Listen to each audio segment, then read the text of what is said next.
to Dead Headspace. You can find us on iTunes, Spotify, Stitcher, and all other major platforms, which now includes Ghana, India's largest streaming service. I'm your host, Patrick R. McDonough. Joined always by my co-host, Brennan LaFaro. Say hi, Brennan. Hello.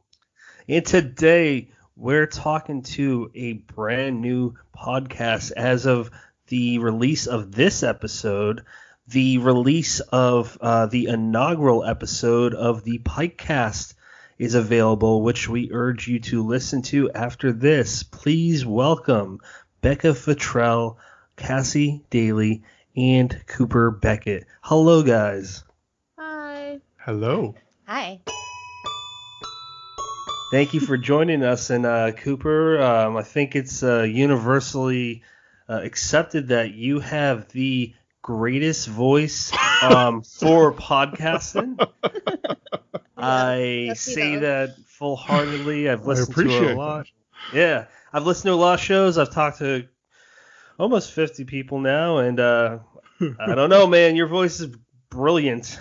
You know, I wish the audiobook people felt the same way, because, you know, podcasting is a little less valuable of a skill than audiobooks. I'm sure you understand that as a podcaster. Yeah, no, it makes zero sense, and I spend money for hardware and whatnot, but that's fine. Do it for the love. So, Cooper, the first question goes to you, sir. Yeah. Because from what I understood from the preview episode, which me and Brennan talked about, we both really enjoyed it. Brennan, I don't want to put words in your mouth, so before I go on with my first question, why don't you jump in and just tell us what you thought about the preview? No, you're not putting words in my mouth at all. I thought it was awesome. A nice little, I believe, 39-minute episode, if I'm not wrong on that time, just to get to know the hosts. Because, and what I thought was kind of cool about that was now you have the ability to, on episode 1, just kind of jump right in, get right to the books, get right to the heart of what you guys set out to do. You don't have to spend the first 30 minutes, you know, with that intro. People can get to know you if that's something they'd like to do before they listen to the first book, which we'll talk about in a few minutes. Or they can go in cold and really just kind of focus on the material at hand. Yeah, absolutely. Yeah, and that was kind of what we did the first time Brennan and I were recording. We did that too because it just makes sense. But we made our audience sit through, you know, a 30-minute interview between the two of us before they got to hear about the book they fucking tuned in to hear about. Well, see, I've done several media podcasts. Like I did one about Hannibal, the show, and Twin Peaks.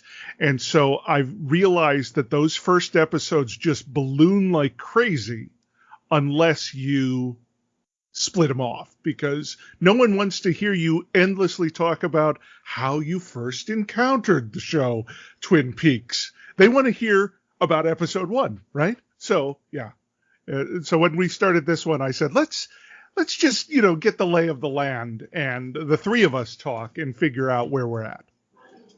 It's interesting. So Cooper, I know that you were the one that kind of got the ball rolling with this. Correct me if I'm wrong, but how did that come to be? The why and how was this show created? Well, I've loved Christopher Pike forever. Like, I actually encountered him when he was still writing those teen books. You know, I came to be a teenager in the early 90s. And once I was prepping my first horror novel, As Good as Gone, I just was fucking... Oh, sorry. Can we swear on here? Fuck no. Okay. Your mixed messages. You can swear and use every version of every curse word if you please. I just want to make it clear, Pat, you don't make that very clear, because I had that same issue the first time I was on the show. I was like, fuck no. Does that really mean no? Or does that mean yes? Is that an emphatic no? Yeah. Oh man, I did not mean to give. I thought that I thought it was understood that I'm a goofy shit and that I'm very sarcastic. Too dry for my own good. So you're saying I can fucking say any fucking thing I fucking want? Fuck yeah. Okay, good. So now I completely lost my train of thought. What was I saying? It was. Damn it, Cassie. I'm sorry.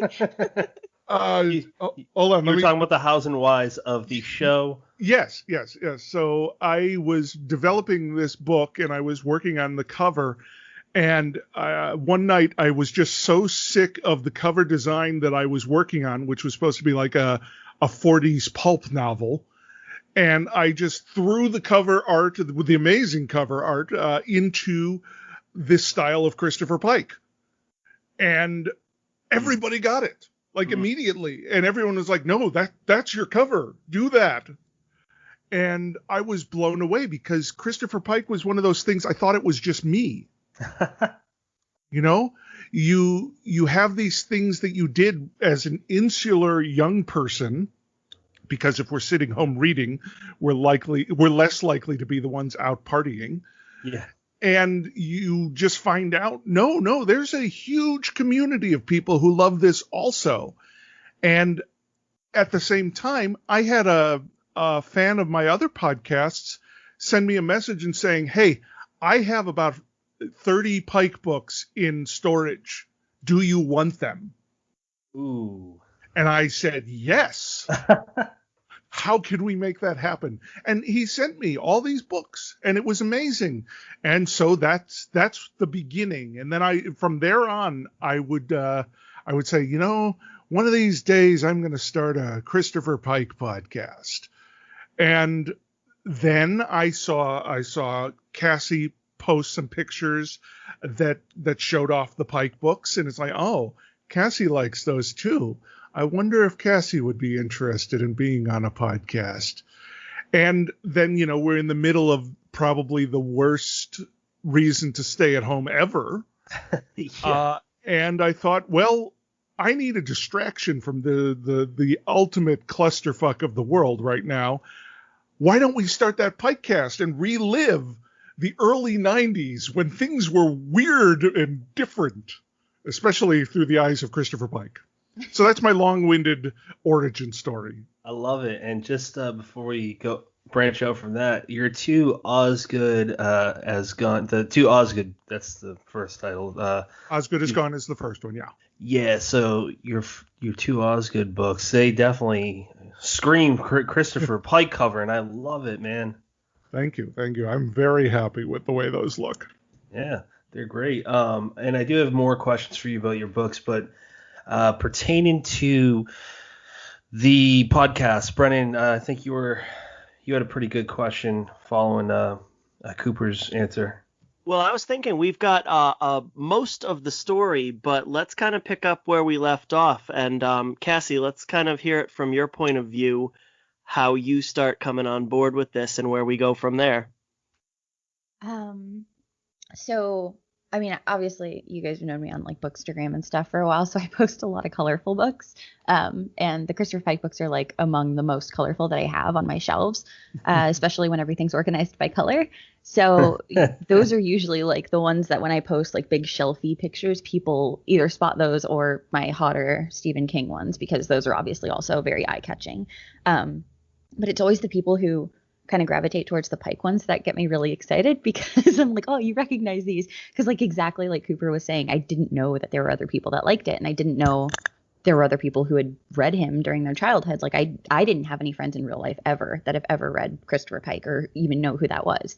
So finding people, you know, through the internet and through like the book community that's been really cool. And then I didn't even know that Cooper had read them. And so he messaged me one day asking about it. And he was just like, would you be down to do this? And I will say, like, I told you guys this too. If I had not been on your podcast before on this one, I probably would have been too terrified. And I would have been like, I don't know if this is for me, because it's so scary. Like the idea of speaking and people listening to you and judging you and just hearing how awkward or weird or whatever you sound like, it's a little bit nerve wracking. So, yeah, I mean, I was nervous about it, but we've been doing so much. Like there's just so much behind the scenes that we do. There's so much that like so much work we all put into it. So it's been exactly like Cooper said, like it's a really good distraction. Like it's something that we can put our focus into and kind of go super hard with.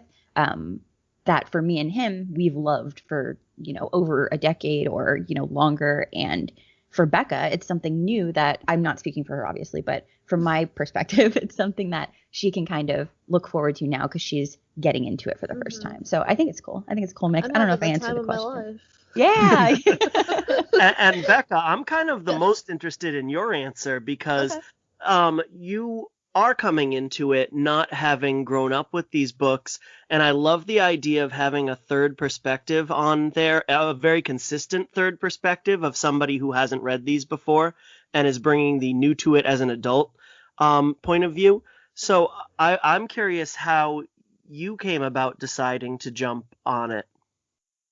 Okay, so Cooper also sent me a little DM and he was like, hey, do you want to do a Pikecast? Well, I don't know why I just called it a Pikecast.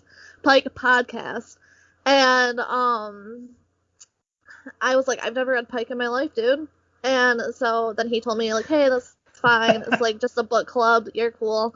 So I don't know, like I said, I had nothing better to do, honestly, during this time. Like, well, that sounded really shitty. I'm having the time of my life, like I said, but yeah, I had nothing. Like, I'm just chilling at home reading books. So I was like, yeah, I'll do it, and I've been having so much fun. I'm like stumbling over all my words. No. You're doing great. Thanks. The more you do it, the more you get used to it. Like Cassie said, she did like a 2-hour episode with us, and she was awesome. And I'm so honored is the closest word I can think of that that she's kind of continuing on with this, that we were able to make her comfortable enough and that we didn't completely ruin her podcast experience. And Becca, I think you're absolutely going to find the same thing. The more you do it, I don't know how the hell I got talked into this in the first place, because I kind of came at it from your perspective, like, I'm not doing anything. I just got, sent home from work in, the middle of March, and I'm sitting around. What the hell? But the more you do it, the more you get comfortable with it, and you go from there. That's good. Thank you. I needed that. I wanted to speak to one thing that really excited me about podcasting with these two women also is, and I don't want to speak for them, obviously, but I identify as queer. I'm a bisexual man, and both of the ladies are also part of the LGBTQ community, and it really is exciting to me to come at the books from that perspective, because it was from a time, the early 90s were a really rough time for the LGBTQ community. I mean, it's no picnic today, but these books are very hetero until they're not. And like Die Softly is our first book, and I don't want to really go into it, but it surprised me because there's both polyamory and bisexuality in it.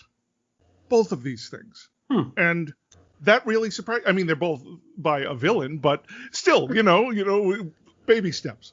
To add on to that, like, back in the 90s, like, you wouldn't, I don't know, like, if I read this book in the 90s, if I would have picked up on that, but I definitely picked up on the LGBTQ signs, I guess, themes this time around. I mean, this time around as if I've ever read it, you know what I'm saying? But I just feel like in the 90s, I wouldn't have picked up on it. That's fair. Well, you probably would have been a kid back then, right? Like a young kid. Yes. I was actually born in 1990, so. All right, yeah. So you were. Well, you probably wouldn't have picked up on that in 91. Kids don't have babies don't have great gaydar. True. I don't even know if I could read at that age. So. I didn't want to interrupt anyone, Cassie, but I echo what Brennan says. That does mean a lot. I did, as soon as you and I started talking,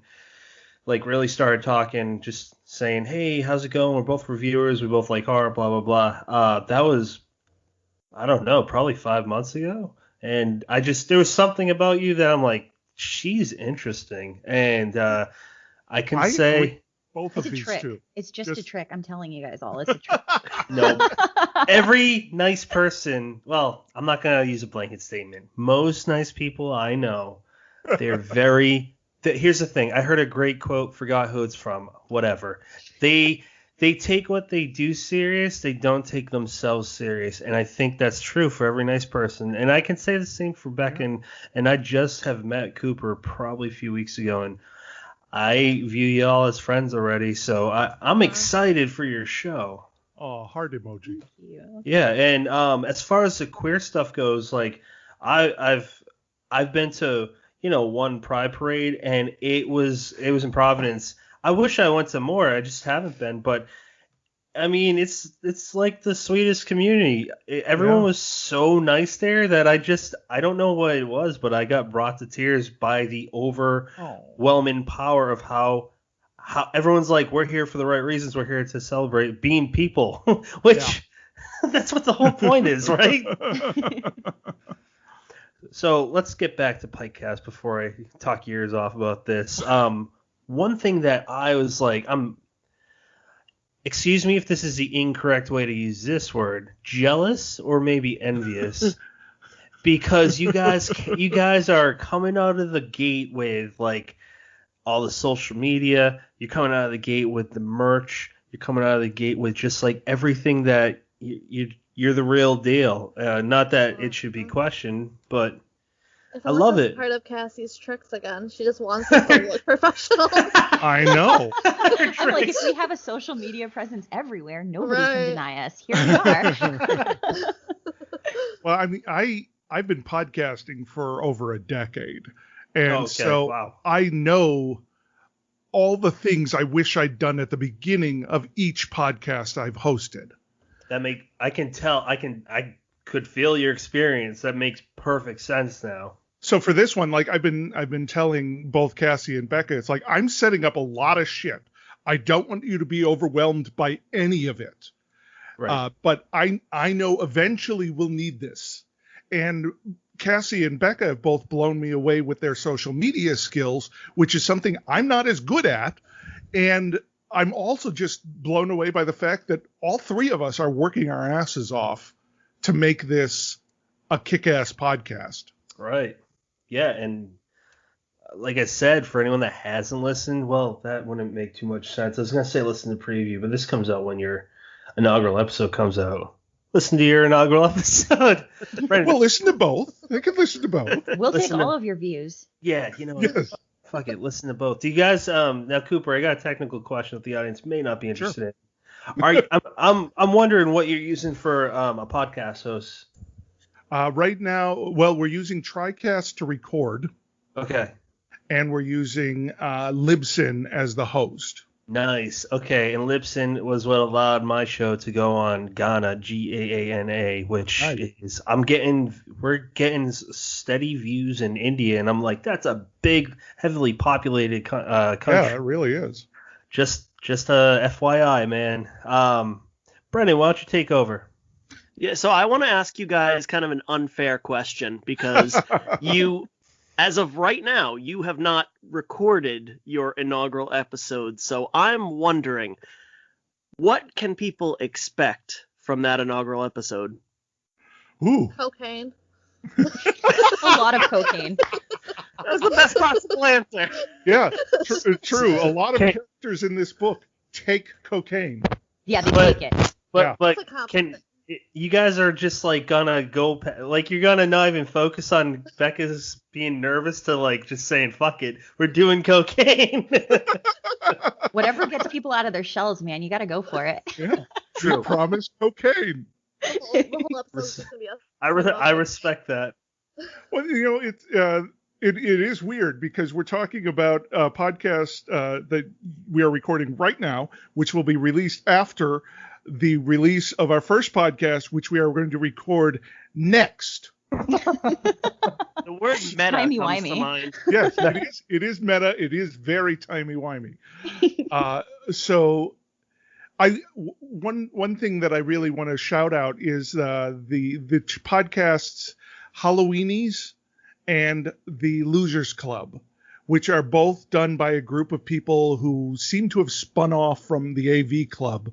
And Halloweenies has gone through Nightmare on Elm Street, the Halloween series, and now is doing Friday the 13th. And the Losers Club is, in chronological order, going through the entire Stephen King collection. Oh, my God. But both of them have structured their podcast in such a great way.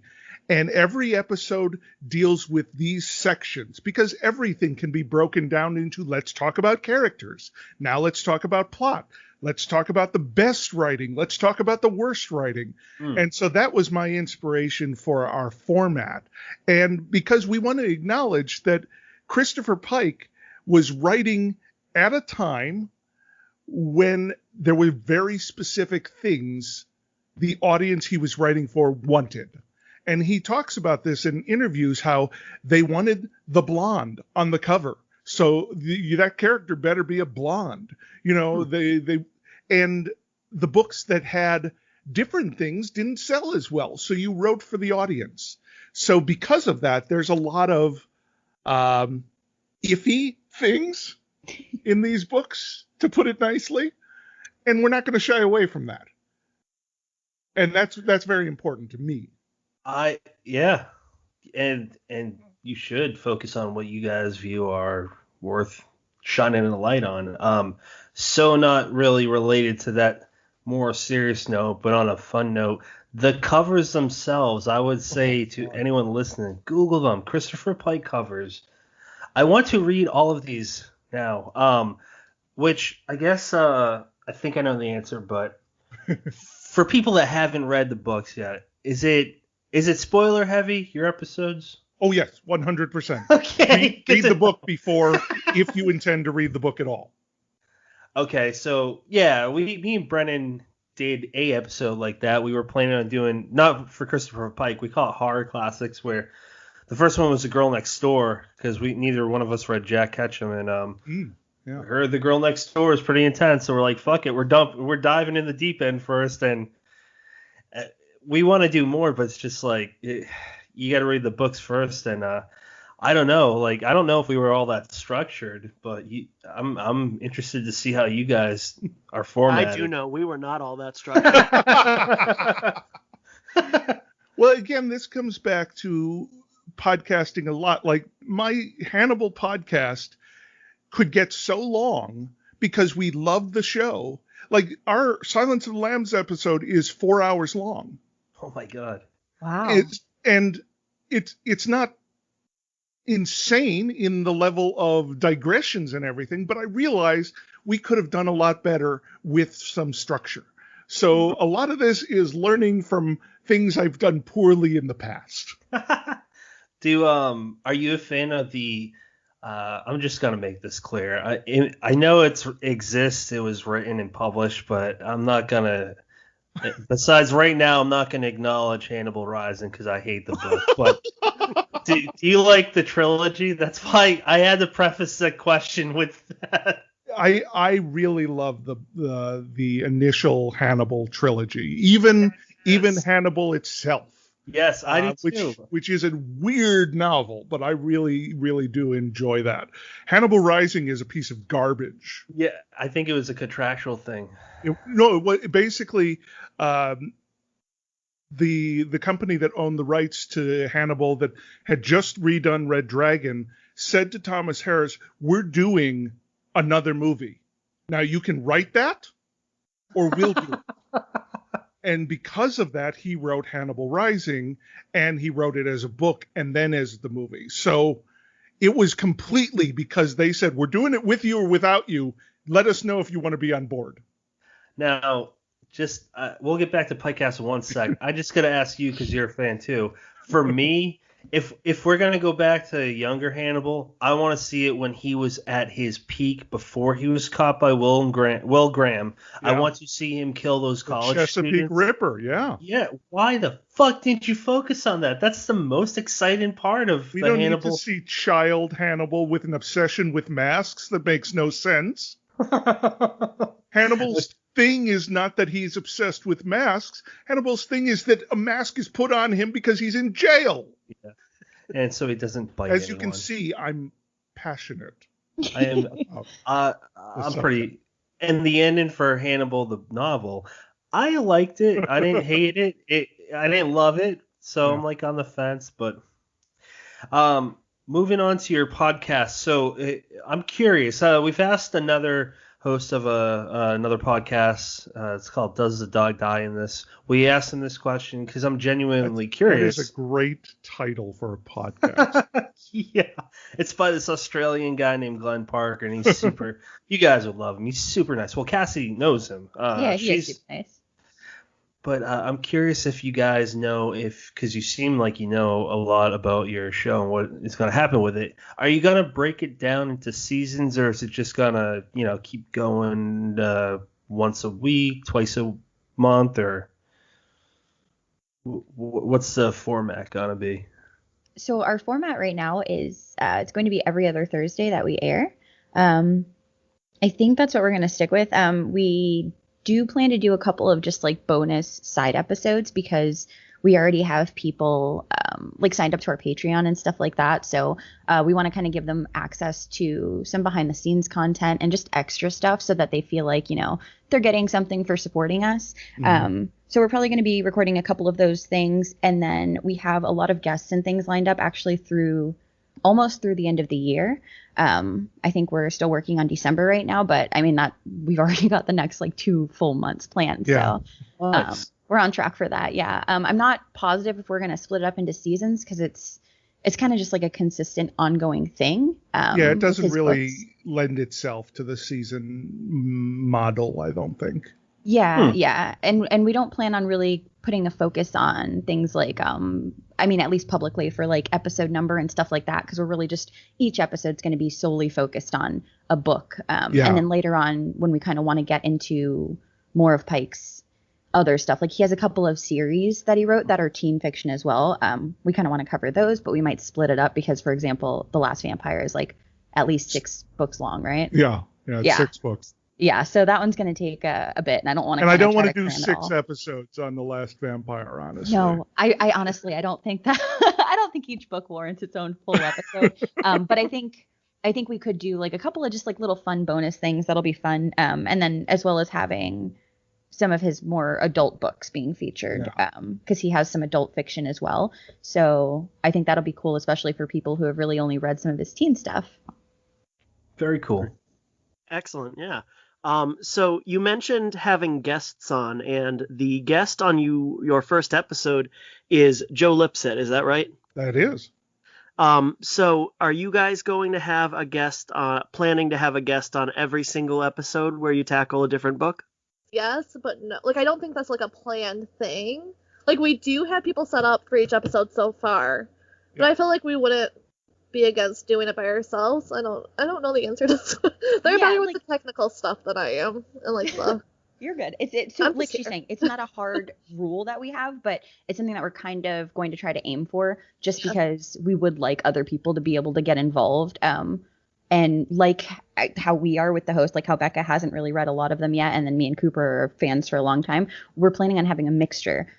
So we're going to have some people who are lifelong fans, and then some people who are reading a Pike book for the very first time to be on the show. So as you know, because actually, Patrick, you're going to be one of our future guests at some point, probably early next year. Yeah, the first book that I asked Cassie about, she's like, "Oh, that's already taken," which was it was Road to Nowhere, because that cover looks so. Yes, good. It's one of my favorites. Fave. Yeah, yeah, it's so good. Like that book is so. I can't wait to do that. Well, I don't know about the book, but the cover is great. Becca, you're gonna love it. I'm excited.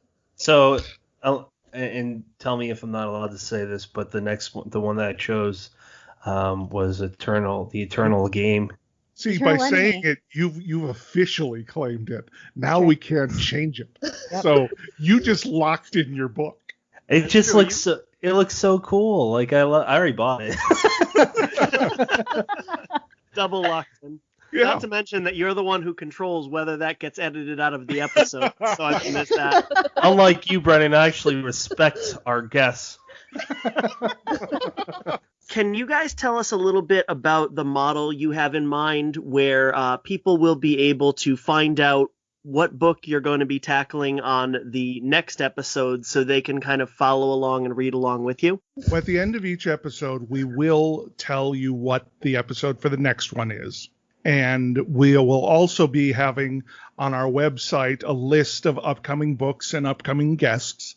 It's all the stuff we're putting in place as we speak, because we want you to read along. It's like a book club we're throwing here. So we want people to be engaged and read along and then talk about it on social media, because Christopher Pike deserves a lot more attention. Like, they're not even available as ebooks. So that clearly shows a publisher that has stopped caring. And I would love nothing more than to have people really start talking about Pike again. That'd be really cool. Yeah, because all I know is R.L. Stine, which is what I grew up on in the 90s. Oh, yeah. Same. This has a lot more cocaine than Goosebumps. Let me Yeah. tell A you lot what. more cocaine. It's been one book and I already know. I don't As think opposed to the 0 of Goosebumps? I mean, yeah. 0 cocaines?